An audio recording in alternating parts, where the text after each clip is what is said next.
दोस्तों, जैसा कि आप जानते हैं कि learn English tenses very easily इसकी सीरीज कंप्लीट हो चुकी है और अब हमने शुरू की है learn active passive very easily. तो आइए स्लाइड्स के माध्यम से समझते हैं कि आज हम किस टेंस को एक्टिव से पैसिव में बदलने की चर्चा करने जा रहे हैं। तो दोस्तों, आज हम बात करेंगे पास्ट इंडेफिनिट टेंस में एक्टिव पैसिव की। इसकी जो डेफिनेशन है वो है active voice in the past indefinite tense the subject performs an action. इसका जो स्ट्रक्चर है वो होता है सब्जेक्ट प्लस वर्ब की सेकंड फॉर्म प्लस ऑब्जेक्ट। ये होता है सिंपल सेंटेंसेस के लिए, और जो नेगेटिव सेंटेंसेस जिनमें डिड का प्रयोग होता है वहाँ पर फर्स्ट फॉर्म लगती है, और इंटेरोगेटिव सेंटेंसेस में भी डिड के साथ फर्स्ट फॉर्म का प्रयोग होता है। इनमें वाक्य में कर्ता कार्य करता है। इसका स्ट्रक्चर इस प्रकार होता है, शी प्लेड क्रिकेट, उसने क्रिकेट खेला। यहाँ पर भी हमने सेकंड फॉर्म लगाई है।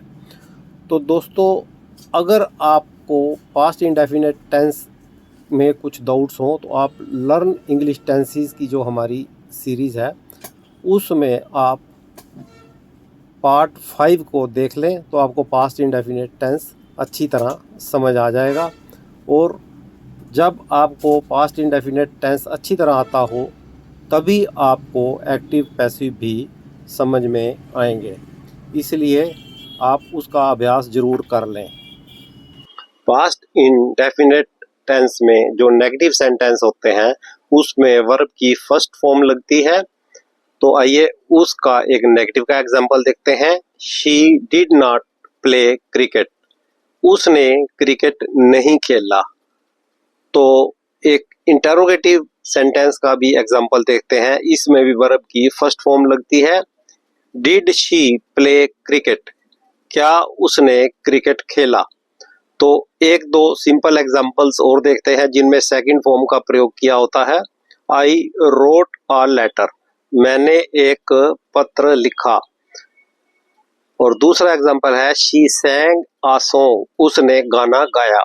तो यहाँ सबसे जरूरी जो ध्यान देने योग्य बात है वो ये है कि एक्टिव वॉइस जो प्रेजेंट पास्ट इंडेफिनिट के होते हैं उनमें सिंपल वाक्य में सेकंड फॉर्म का प्रयोग होता है, और नेगेटिव और इंटेरोगेटिव टाइप के जो वाक्य होते हैं और जहां पर डिड का प्रयोग हुआ होता है तो वहां पर वर्ब की फर्स्ट फॉर्म लगती है, क्योंकि डिड ऑलरेडी डू की सेकंड फॉर्म होता है।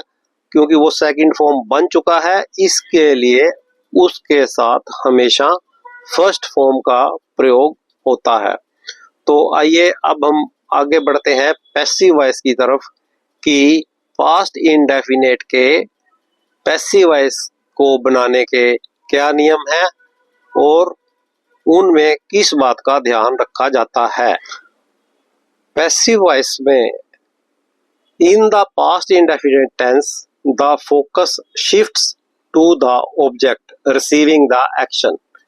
पैसिव वॉइस पास्ट इंडेफिनिट काल में फोकस उस वस्तु पर होता है जो क्रिया को प्राप्त करती है। वाक्य में कार्य का प्रभाव प्राप्तकर्ता पर होता है। अब इसमें जो हेल्पिंग वर्ब है वो वाज या वर लगाए जाते हैं।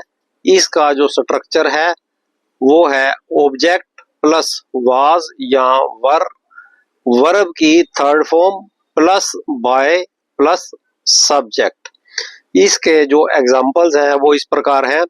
Active voice, she completed the homework, उसने गृह कार्य पूरा किया।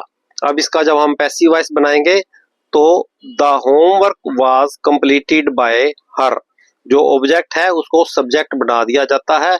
और एक्टिव पैसिव वॉइस बनाते समय हमेशा वर्ब की थर्ड फॉर्म का प्रयोग होता है, ये याद रखें, और बाय का प्रयोग जरूर होता है। इनके साधारण वाक्य जो होते हैं उनके कुछ एक एग्जांपल्स हम देखते हैं। Active voice, he wrote a letter, उसने एक पत्र लिखा। इसका पैसिव वॉइस बनाएंगे a letter was written by him, एक पत्र उसके द्वारा लिखा गया। दूसरा एग्जांपल एक्टिव वॉइस का, शी सैंग अ सॉन्ग, उसने एक गाना गाया। पैसिव वॉइस ऐसे बनेगा a song was sung by her, एक गाना उसके द्वारा गाया गया। अगला एग्जांपल है एक्टिव वॉइस का, दे बिल्ट अ हाउस, उन्होंने एक घर बनाया। पैसिव वॉइस ऐसे बनेगा a house was built by them, एक घर उनके द्वारा बनाया गया। अगला एग्जांपल है the teacher praise the student, शिक्षक ने विद्यार्थी की प्रशंसा की। पैसिव वॉइस ऐसे बनेगा the student was praised by the teacher, विद्यार्थी की प्रशंसा शिक्षक द्वारा की गई। तो दोस्तों आप भी ऐसे एग्जाम्पल्स लें और उनका बार बार अभ्यास करें और नोट करें कि हमेशा वर्ब की थर्ड फॉर्म लगती है जब पैसिव वॉइस बनाते हैं, और पास्ट इंडेफिनिट में हेल्पिंग वर्ब वाज और वर हो जाता है और बाय का प्रयोग किया जाता है। तो दोस्तों अब कुछ मिक्स एग्जांपल्स लेते हैं, इंटेरोगेटिव और नेगेटिव भी। एक्टिव वॉइस है did the team finish the project, क्या टीम ने परियोजना को पूरा किया।